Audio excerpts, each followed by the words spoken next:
As the wind erodes and the water corrodes, altering everything we think we know, but we don't. It's all temporary, and it used to, but now the thought doesn't scare me or keep my feet from following one after another until I slumber. Then my mind, not my feet, wander and dream of people and places I'll never see again. I've mended as much mental anguish as I can, and now I try to use this language to take these thoughts from my head to my pen. Cause though I don't speak of my dead friends or the circumstances, often the blow never softens or yields.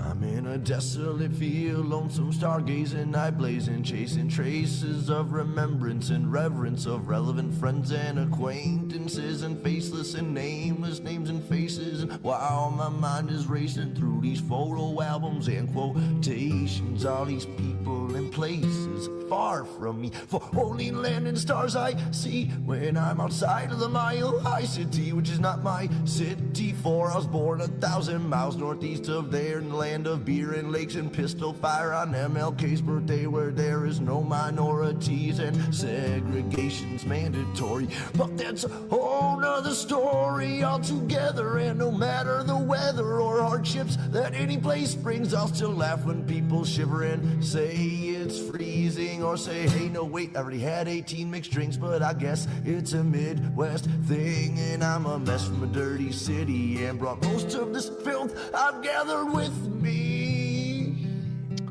Welcome to another episode of Experience Annie Weins Live. And today, we're going to talk about how to declutter your space and your mind will follow. Now is the time of year to live and breathe in the space you live in, and breathe better and live better with a less. I'm going to combine both my worlds, junk removal and mental clarity, today as we discuss decluttering and the advantages to it. Coming up after the break.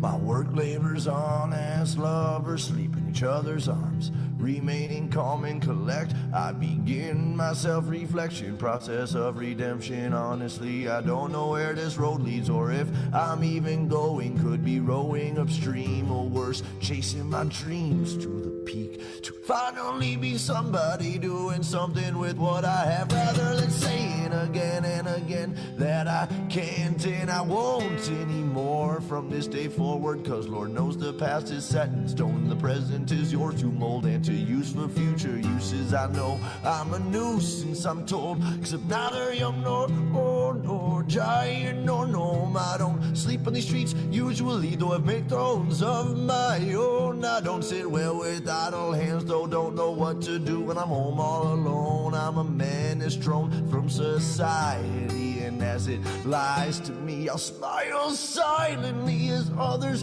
do as they please. I am watching and listening, and I'm grinning all the while, cause sometimes all you can really do is smile.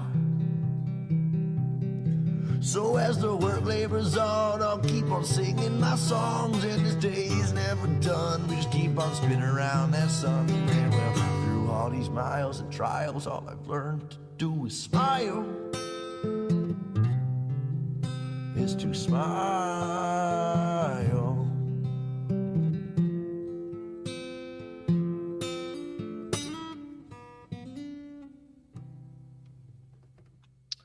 Welcome to another episode of Experience Annie Weins Live. This is our opportunity every week to tackle one subject, 15 minutes, dive in, dive deep, and make changes in your life. And as always, I'm going to start off with my moment of gratitude. Here we are today, December 31st, 2024, the last day of the year, the opportunity to celebrate all that we did this last year and get excited and revved up for next year. So I am grateful. Most really, as I think about this year, I'm grateful for all of my clients, all the people that trust in me. They pay me. They take time out of their day and their weeks and their months to invest in themselves through me. And I get the opportunity to be a mentor, because I know that the answers lie within them. And the opportunity I have is to ask great questions and give great information so that we can pull those answers out of those individuals. As I reflect back on my clients this last year, I realized something The second half of this year, I started writing my next book, Numbers Fucking Matter. And with my co-writer, we looked at our client list. We're writing this book for entrepreneurs. And if we look at who our audience is, it's all females. And so as I think about this next year and the clients that I serve, I'm very thankful for all the female clients, these women in business, entrepreneurial-minded women, executive level individuals that want to grow their influence and their impact within their own lives, within their organizations, and within their families. So I am forever grateful for them. And a lot of the times, the episodes and the topics that I cover here on this show stimulates conversations with those individuals I mentor. And also, sometimes the topics derive from those conversations, no different than today. And that goes into my ask for the week. For you, the female entrepreneur, the female business leader, the female executive looking for mentorship, I focus primarily on operations and finances. And of course, naturally, as we get into those, we cover some of the other challenges that women face in business. And that's who I serve. One of the females I served this last year talked about how I lead with an empathetic tone, and I'm able to explain things in a way that's understandable to women that otherwise men otherwise struggle with. I realize that too, that the people that gravitate towards me are the ones that really want to hear what I have to say. They're the ones willing to put in the work. They're hungry. They're growth minded. So if that's you and you want to get on a call, no big deal. We get on a call, half hour, 1 hour, tackle some of the things that we're up against, and then figure out if there's a plan forward for me to mentor with you so we can learn. The whole key here is when one person teaches, two people learn, and no different than what we do here today. Let's talk about this. So actually, derived from one of my clients earlier this year is all about decluttering. And what I love about this topic is it is relatable to what I do all day, every day in the real world. For most people, they already know. And for others, this is maybe new information. I own a company called Camel Crew Responsible Junk Removal, where I focus on breathing life into the people, the places, and the products that I interact with. That's really my life's mission right now in that business. And what I end up doing is I find ways to recycle items. And when I first started this business, it was all about the stuff, right? The material, the product. What can I do with the stuff? What other people refer to as junk or trash, refuge. I look at it as, what can I do with all this great stuff? And what I realized over time, a lot of late nights and deep conversations, especially with my mom, I realized that yes, it is about the stuff, and also it's about the people. And that's where I got this idea that I breathe life into people, products, and places. Because when I walk into a house, I look at it as very transactional. You have a space that has things. Once I remove the things, you pay me, I move on to the next house. And what I realize is when I go in and declutter people's homes, I ultimately end up creating a decluttered lifestyle, reduce the stress that they have in their life, reduce this burden they have over their shoulder. And so when I transformed that language a few years ago in our company, what we do, right? Junk removal is what we do. Ultimately, though, what we do is create peace of mind. Our guys get to do that every single day in the field. And like a cobbler and his son and daughter's shoes are last to be made, I am no different from this. I realized that I was carrying a lot of clutter around in my life the last few years. And I moved into my house and I moved my clutter from one house to the next. I moved from one office to a next over the last 6 years here in this building. And I brought my clutter with me. And so I realized that even for me, this was true. When I choose to declutter my space, it frees up my mind. I think about what Dr. Jordan Peterson talks about. He talks about the fact that when you want to reorganize your life, when you want to build a legacy of life, start with your sock drawer. Start with one place that you can organize, one space that you can be proud of. There's a Navy SEAL who did a great commencement speech years ago, and he talks about making your bed. Because you start the day with a victory, and you end the day, even if everything else went to shit, you end the day knowing that you got something right that day. And so I really thought about my life and how my life has transformed this last year. When I was going through some difficult times, I was living in my own filth, in my own shit, in my own excuses, in my own blame. And once I started changing my physical space, it started to make sense. Andrew Huberman talks about this when he talks about one of the challenges we face here in America. We have this mental health crisis, and it's, would you rather work on your mental health or your physical health? Mental health is a long journey. It takes time, and the results are not immediate. You don't make leaps and bounds in mental health. You have peaks and milestones often we see in reflection when those peaks and valleys happen.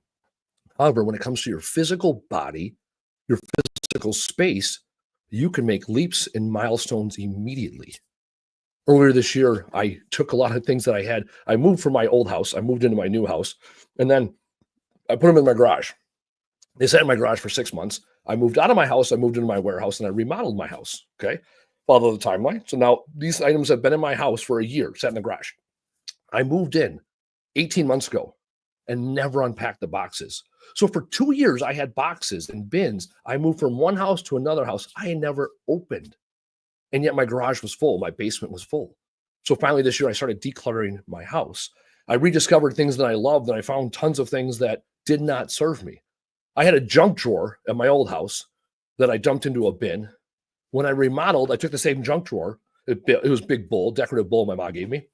I had filled it again. I dumped it into another bin when I got here. I filled it a third time and dumped it into a bowl here in my warehouse, and it sat here for months. So when I reorganized my house, I finally have this bowl in my house, and it's empty. I have one candle inside of it now, otherwise empty. And I use that bowl as a symbol for my life. When I was struggling, when I was depressed, when I had nothing else to turn to, when I didn't know where to go, that bowl was full. And when I shed it away, when I dumped it out, when I got rid of it, I opened up my own space, my own brain, and my own place. So I was receptive to new ideas. That bowl is a vessel for the capacity that I can have. This last year, I started reading more books. I've read more books this year than I've ever read in my entire life, not even adult life, my entire life. I've read more books. I've invested myself in the right people, even within my organization and within my personal life, because I kept my space clean. I also recognized that I took that bin that was full of all my ideas, and I moved them to work. And so then I had this great epiphany at home. I made my space beautiful and wonderful, and it gave me all this sense of light and stress-free, and also satisfaction. I walk in my house now, I'm like, wow, looks great. I'm proud to live here. I'm excited to live here. And when things are out of place, I know it's a simple fix. A simple take the dishes out of the sink and put them in the dishwasher. A simple rearrange the pillows. A simple grab the vacuum. I bought a fancy vacuum from Costco this year. That's how committed I was. I love it.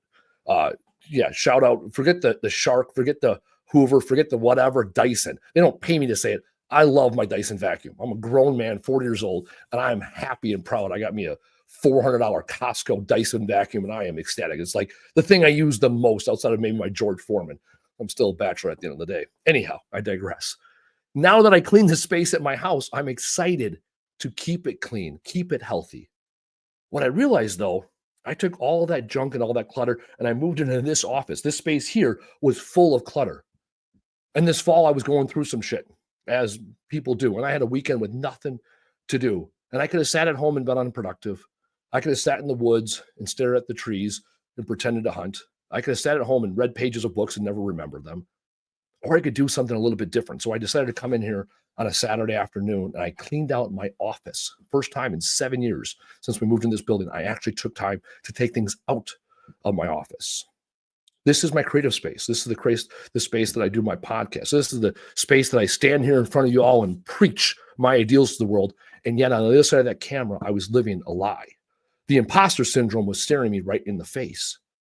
And so in October, when I took time, I invested time on a Saturday afternoon to clean out my office. It was a cleansing of all the things I'd gone through this past year, of all the things that I will be going through this next year. Every time I walk in my office now, I get excited. I get that little bit of dopamine hit reminding me of that victory that I was able to have earlier this year. I get a dopamine hit reminding me of the consistency and discipline it takes in order to be great in this world.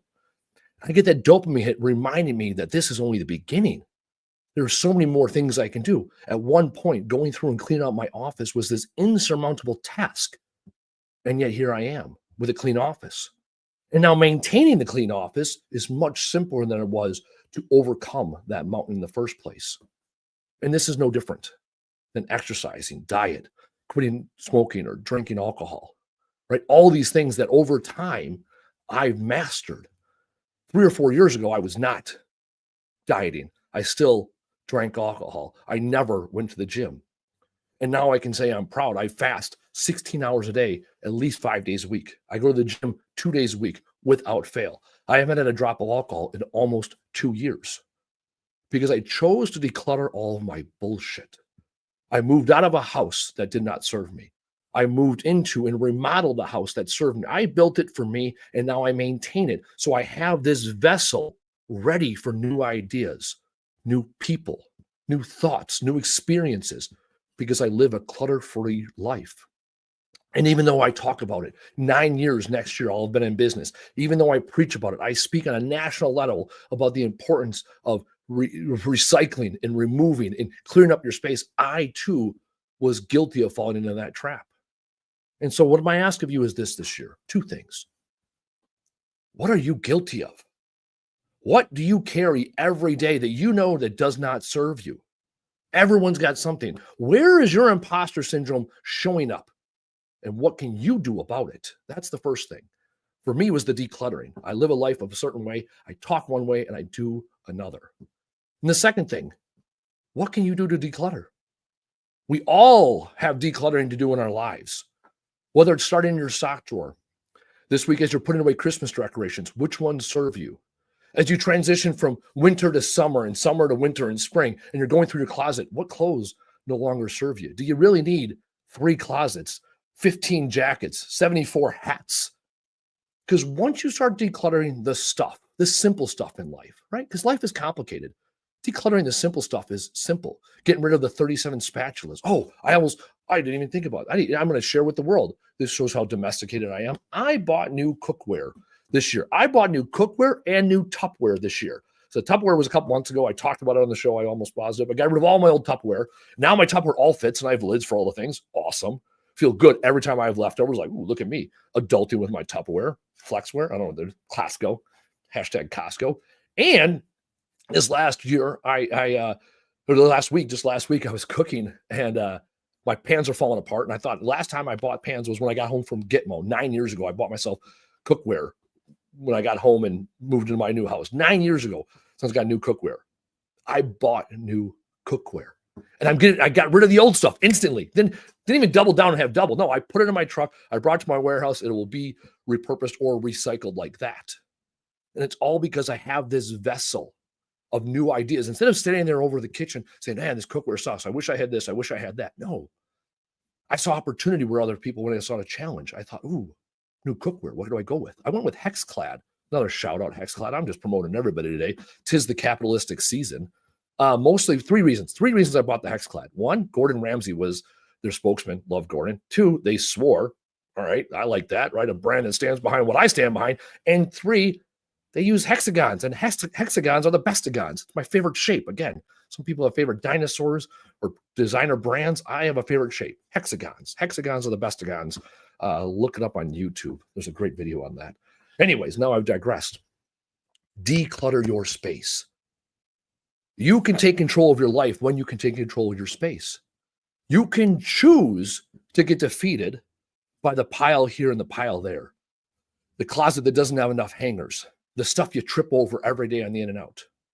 Or you can choose to walk into your spaces and celebrate the victories from past. Get the dopamine that will fuel you for the future. Those are the 2 things this year, then this day, to focus on this last year. Where is your imposter syndrome showing up? What is it you stand for and you talk about and you don't live by? That'll be unique to you. Sit on the edge of your bed. Ask yourself that question. Not rhetorical at all. Ask yourself that question. Start there, only with the question. Where are you failing yourself? And then you can follow it with, what can you do about it? And before that, maybe, start by decluttering your life. Decluttering your space. Because when you declutter your space and you live in a happy and healthy space, you'll start to have a healthy and happy place in your mind. You'll start to declutter people that no longer serve you. And you'll declutter ideas, values, beliefs that you've carried with you your entire life that have not served you. You get to decide what your boundaries are. You get to decide the righteous life you live. You get to decide your destiny. Only when you declutter your space, when you declutter your bowl, when you have a vessel that is able to receive all the good that's in this world. I thank you. I thank my guests on the show, the people that respond, people that reach out to me, the contributors, the collaborators, my clients that I have. I thank you all this past year for continuing to push me, continue to fill up my cup week in and week out so that I can come here and serve you. We're going to end the year like we end every other episode. My challenge to you is this. It's the same 12 words that govern my life. Do the fucking thing. Tell the fucking world and show the fuck up. We'll see you next year. Through all these miles and trials, all I've learned to do is smile. Is to smile.